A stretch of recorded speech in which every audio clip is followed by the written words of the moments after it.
Well, it's a dreary, wet day, and it's cold. It's in the 30s. So today's a good day to do a little tour of the van. A lot of people have been asking about our van here, our 4x4 Roadtrek 190 Versatile. So yeah, let's go check it out.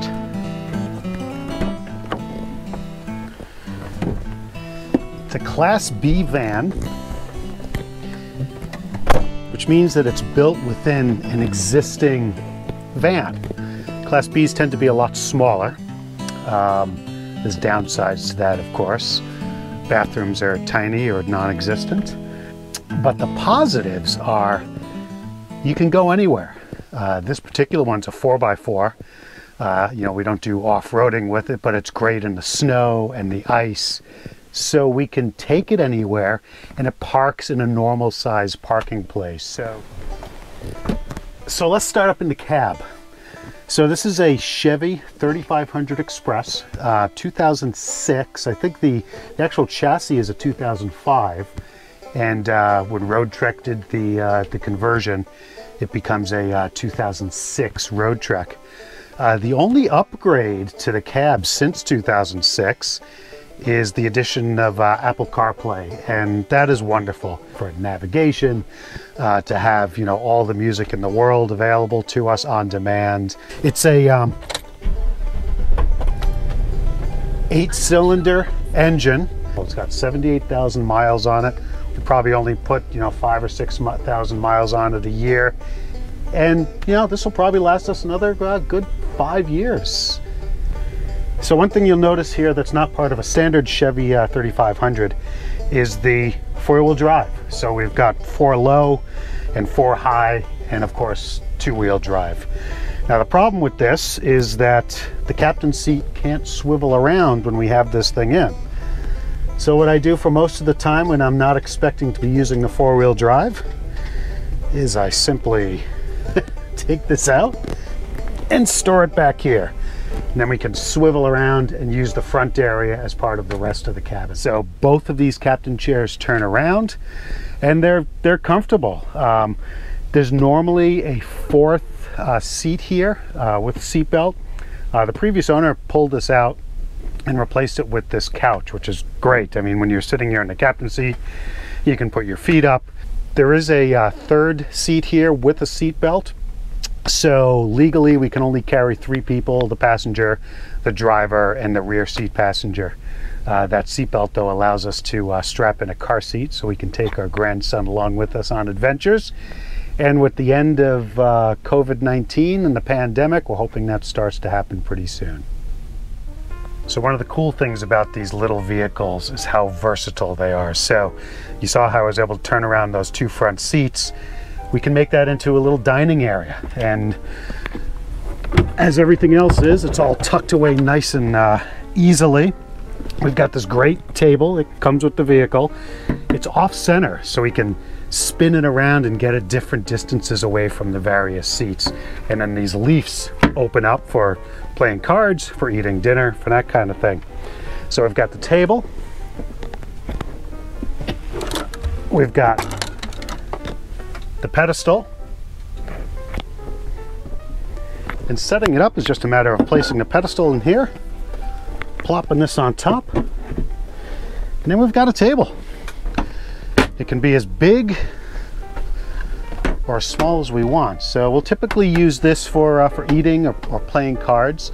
I do have the ability to set up an even bigger table in the back, but that's our bed, and we leave it as a bed. It's just kind of a pain to make beds in these tiny little vehicles. But this works out well. As I mentioned, as you rotate this, because the pedestal is off center, you can get different distances. So as you gain weight, you can turn it so it's further away from your big belly. And as you lose weight, you can turn it so it's a little bit closer. All right, now we'll head back into the galley, or the kitchen. We've got sink, cutting board that goes on top so we can maintain some counter space, lots of storage, and then this drawer actually converts into some more counter space, which is kind of nice. Most people come in here and look and they go, oh wow, you have a dishwasher. we do not have a dishwasher. This is our fridge. It's got a small freezer in here. The fridge runs on DC, in other words, battery power, and you can only do that when the vehicle is moving. Runs on propane. We've got I think it's a 10-gallon propane tank underneath, and then it also runs on AC. So if I'm plugged in at a campground, I'm plugged in here at home, it can run off of AC power. The stove is a propane stove. Again, extra counter space here, but when we're using the stove, we just throw that in there. It's got a fan, which is important. Got to keep all those fumes out, keep all of the carbon monoxide out.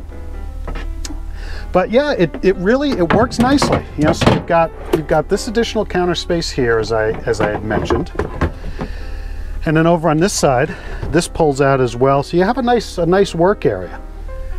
So one of the downsides of a Class B is, of course, the limited space. So you kind of have to make everything multi-purpose. One of those things that's multi-purpose in this particular model is the bathroom. So the bathroom ends up being, if we open this up, it ends up being this space right here. The toilet here, there's a shower that's in here as well, and then a shower curtain that actually pulls out around here, and then you stand here on this floor, and this becomes the tub of the shower. There's a drain on the floor as well. It works well.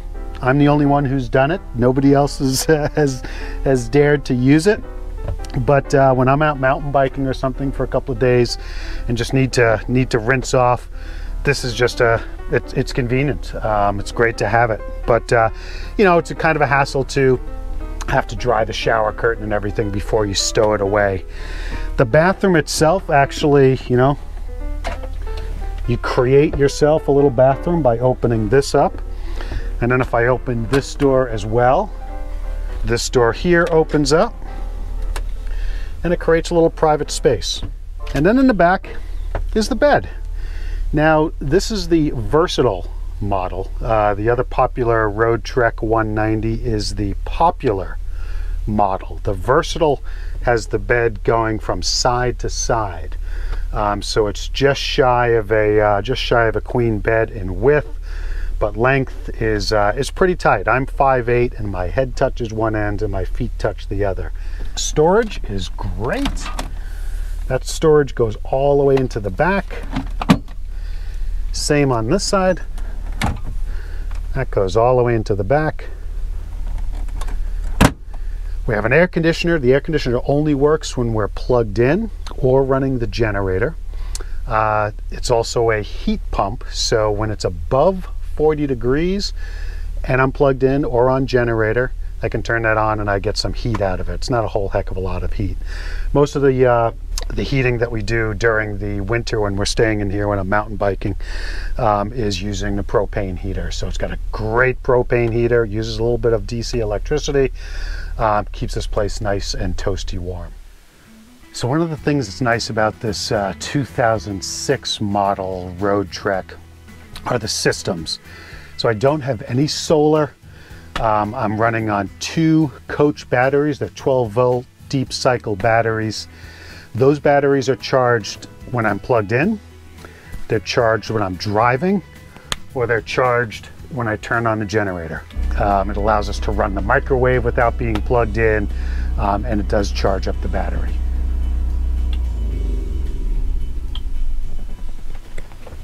We've got 2 freshwater tanks. One of them is inside the coach itself, so technically we could use it when it's below freezing. We never do because the storage tanks for the gray water and the black water are outside of the coach. They're underneath, so those will freeze up. So generally we don't use that, but there's an inside tank, there's an outside tank, so we usually have plenty of water for at least 2, 3, 4 days, depending on how frugal we are with it. So I hope you enjoyed that little tour of our little van. We love it. We get out mountain biking. We have a inflatable 16-foot canoe that we can store in the back. I'll do another episode on that soon. I throw my mountain bike, my road bike on there, but it's just a great way to get around.